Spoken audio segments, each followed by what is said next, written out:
दिन कब बनता है? जब सूरज की किरण आ जाए। अब ये आज की कालगणना का हम आदर करते हैं, क्योंकि विज्ञान ने इसे मान लिया है, पर रात के 12 बजे मॉर्निंग नहीं हो सकती, भोर नहीं हो सकती।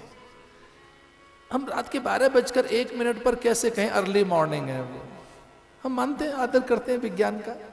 साइंस को मैं सैल्यूट करता हूं, बहुत कुछ दिया है साइंस ने, दूरबीन दे दी, यान दे दिए, अंतरिक्ष में बेरोक टोक आवाजाही आज साइंस के कारण ही तो है। आई सैल्यूट द साइंस। लेकिन मन नहीं मानता है कि रात के 12:01 और 5 को मैं अर्ली मॉर्निंग कहूं। अर्ली मॉर्निंग है, मॉर्निंग, दिन बदल गया। अरे दिन तो तब बदले जब सूरज आए, तो दिवस का निर्माण तो सूर्य करता है। हमारा सब नक्षत्रों पर आधारित है जीवन, नक्षत्रों पर। जो कालगणना है हमारी, जो पंचांग है, वो 5 चीजों से काल गिना जाता है। कौन कौन सी 5 चीजें? दिन, यानी दिन, वार, नक्षत्र, योग, करण। ये वार सोमवार, मंगलवार, बुधवार, ये 5 अंग है।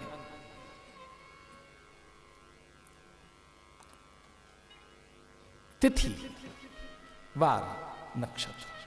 तिथि माने कौन सी तिथि? एकम, दूज, तीज, चौथ, पंचमी। एकम कब बनेगी? अकेली एकम ऐसे नहीं बन सकती बिना नक्षत्र के, योग, करण के। ऐसी पूर्णिमा नहीं बनेगी। पूर्णिमा पैदा होगी कब? तो 5 चीजें हों, तिथि, वार, नक्षत्र, योग, करण। बड़ा कंफ्यूजन है। कुछ लोग कहते हैं उनके तो त्योहार उसी दिन आ जाते हैं, उनके तो डेट फिक्स है। अरे भाई, हमारी डेट फिक्स नहीं है ना, नक्षत्र पर होगा, योग, करण। उस तरह से काल घूमता है। तो जैसे ही भोर में सूर्य आए और उजाला ले आए, वैसे गुरु के आगमन से प्राची से जैसे सूर्य आए तो उसी दिशा से चलकर आए तो शुभदेव मुनि। कृपा सिंधु नर रूप हरि, महामोहतम पुंज, जासु वचन रवि कर निकर। तुलसी बाबा लिखते हैं, महामोहतम पुंज, जासु वचन रवि कर निकर। महामोहतम पुंज, अखंड मंडलाकारम व्याप्तम येन चराचरम। जो व्रत, ये व्रत है, उस पे घूमते रहो। एक गोल पर, एक वृत्त पर आप घूमते रहे तो वहीं घूमते रहोगे। आगे से घूमो, पीछे से घूमो, जब तक व्यास न मिले, त्रिज्या न मिले, तब तक केंद्र पर नहीं आ सकते। तो इसे गुरु को व्यास भी कहते हैं। वृत्त से भीतर की जो यात्रा कराए, इसे ध्यान से सुनिए। अखंड मंडलाकारम, व्यास किसे कहेंगे? व्यास पूर्णिमा था, व्यास जो भीतर से रास्ता दे, भीतर से, बाहर से नहीं। तो कुछ फ्रैक्शन ऑफ सेकंड का ही है ये खेल, जब मन को मनाया जा सकता है। कुछ 2, 4, 5 सेकंड, ऐसा कहते हैं कुछ 7, 8 सेकंड में एक अचानक आप में वृत्ति, विचार और भाव, द्रव्य पैदा होते हैं, क्या फिसल जाते हैं कुछ सेकंड के लिए, जो हमें संभाल ले। तो व्यास वो है जो भीतर से ले आए, धर्मशील, ज्ञानशील, विचारशील। विचार का बल बहुत बड़ा बल है।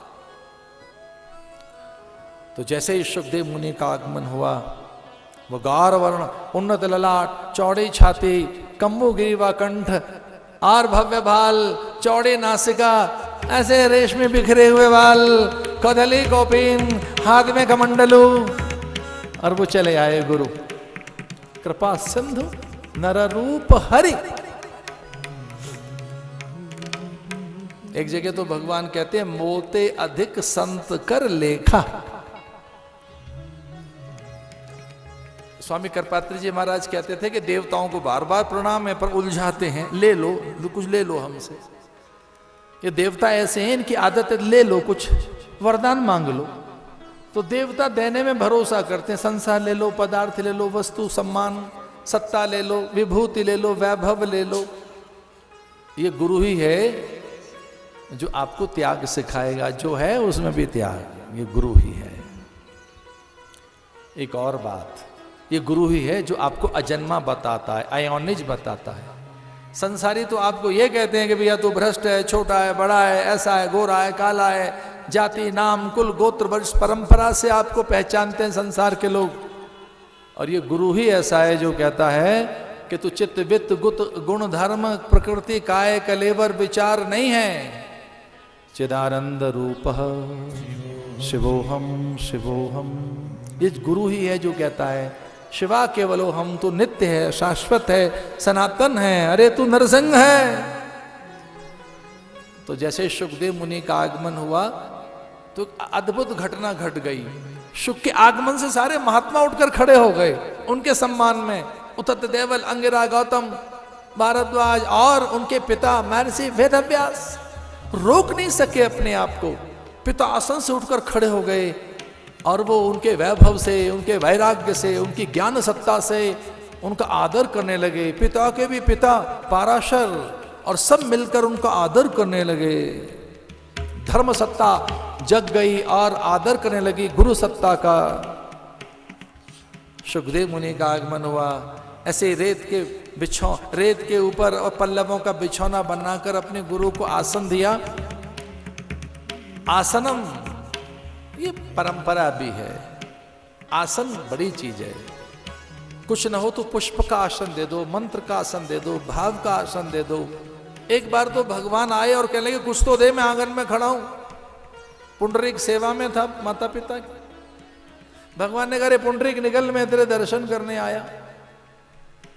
और भगवान ने कहा बहुत देर हो गई खड़ा हूं, कोई तो आसन दे। तो पुंडरीक ने ईंट फेंक दी, इस पे बैठ जाइए, विठोबा। तब से वो विठल हो गया, विठला विठोबा। अरे आसन तो दे, मैं बैठूं कहां? भाव का आसन तो हम प्राय पूजा में फूल का आसन देते हैं। रम्यम सुशोभनम दिव्यम सर्व सौख्यकरम शुभम आसनम मया दत्त ग्रहण परमेश्वर। आगच्छ आतिष्ठ वरदौ भव सुप्रसन्नो भव। हम तो भारत के लोग ऐसे हैं कि सुपारी में गणेश बना देते हैं। सुपारी में आगच्छ आतिष्ठ वरदौ भव सुप्रसन्नो भव, और मंत्र से सुपारी में गणेश बन गया। अब पूजा हो गई है तो यजमान के हाथ में सुपारी देते हुए कहता है पंडित अथवा आचार्य गच्छ गच्छ सुरश्रेष्ठ पुनरागमनाय च। इसमें मैंने गणेश बुलाए थे, गणेश जी गए, ये सुपारी गुड लक के लिए घर में रख देना, ये शुभ है, रख देना सुपारी। विसर्जन कर दिया। हम सुपारी में देवताओं का आह्वान करते हैं। अरे और तो और मृत्यु गणों में, मृतिका गणों में, मृद गणों में, एक मिट्टी के गण में अहिल्याबाई होलकर नर्मदा के तट पर ओंकारेश्वर में शिव की आराधना करती थी, लक्षार्चन करती, कोटि अर्चन करती, कोटि कोटि शिवलिंग बनाती। वो हाथ में शिवलिंग लेके चलती थी। और एक बार जब उसके हाथ में शिवलिंग और बेलपत्र नहीं रहा तो उसने अंगुष्ठ कोई जल चढ़ाना शुरू कर दिया। और पूछा वहां के साधुओं ने कि आज तो शिवलिंग नहीं है, तो शिव कहाँ है? तो उसने कहा मेरे गुरु ने कहा है कोई अगर न मिले तो अंगूठे को शिवलिंग मानकर इस पर जल चढ़ा देना।